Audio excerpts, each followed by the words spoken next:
Good evening. I'm James Wallace. Yesterday, the California Interscholastic Federation, also known as CIF, tiptoed around the real issue by announcing that any biological female student athlete who would have earned the next qualifying mark for one of the section's automatic qualifying entries in the CIF state meet and did not achieve the CIF state at-large mark in the finals at their section meet was extended an opportunity to participate in the 2025 CIF State Track and Field Championships.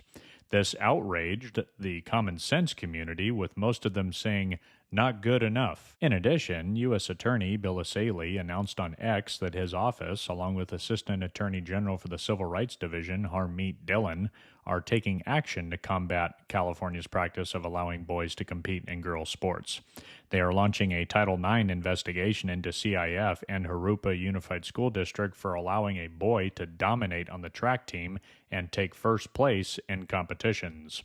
They're also getting involved in an ongoing lawsuit against the Riverside Unified School District for allowing a boy to displace a girl on the cross-country team. This comes as President Trump announced yesterday that he maybe permanently would hold back federal funding if the Joker doesn't comply with his executive order.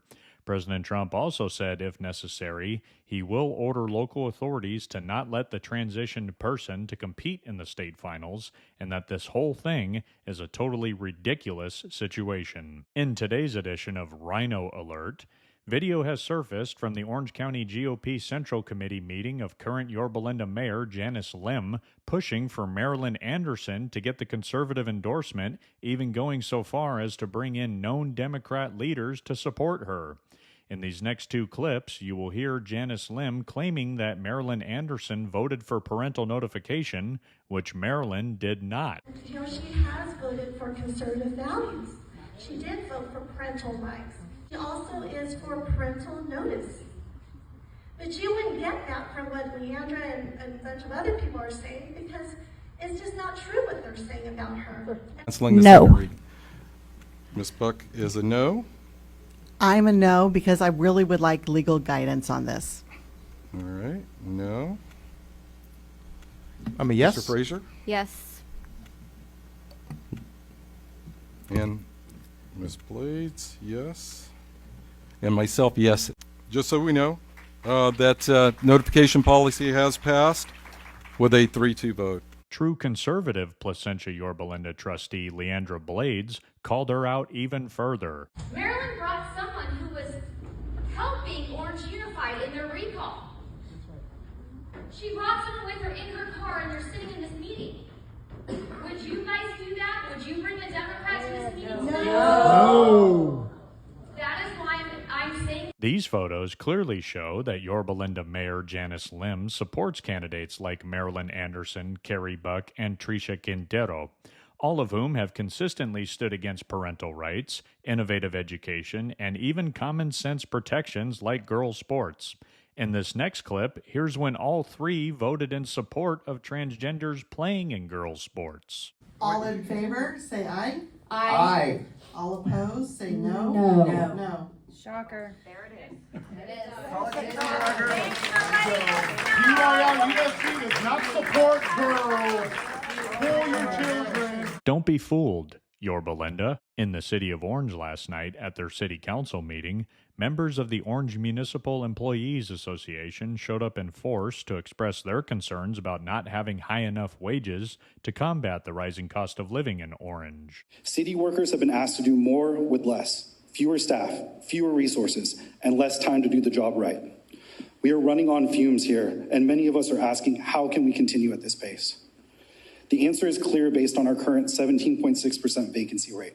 We can't. The Orange City Council also voted to adopt an ordinance to prohibit quote-unquote safe and sane fireworks in certain areas of the city. In addition, they reviewed and approved the fiscal year 2025-2026 preliminary budget for their general fund, consisting of revenues totaling $147 million and expenditures totaling $149.6 million, including transfers.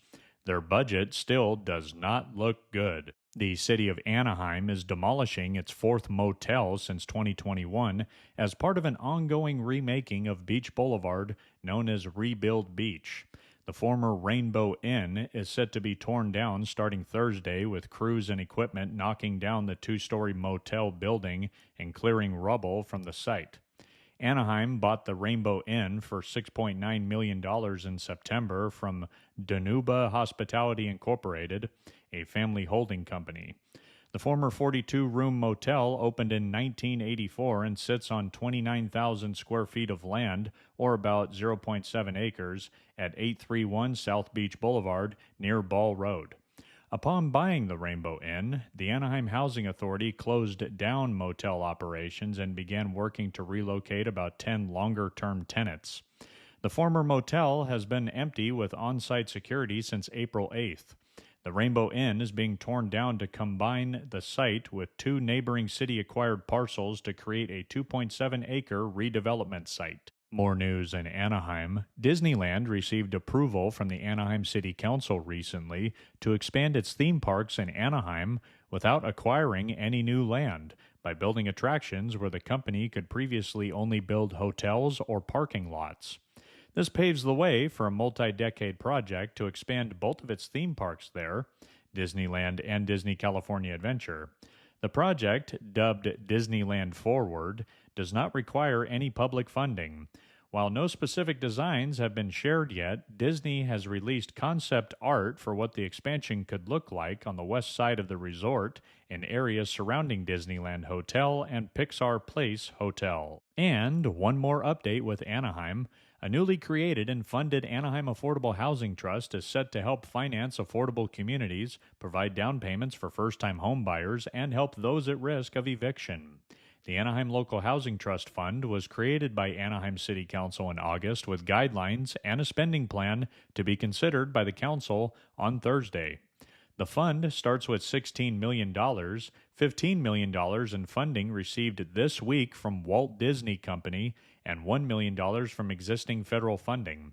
Under a proposed spending plan, $9.5 million would go toward financing part of future affordable communities, $5 million would go toward first-time homebuyer assistance, and $1 million would go to helping those facing eviction. I'm James Wallace. There's your California update.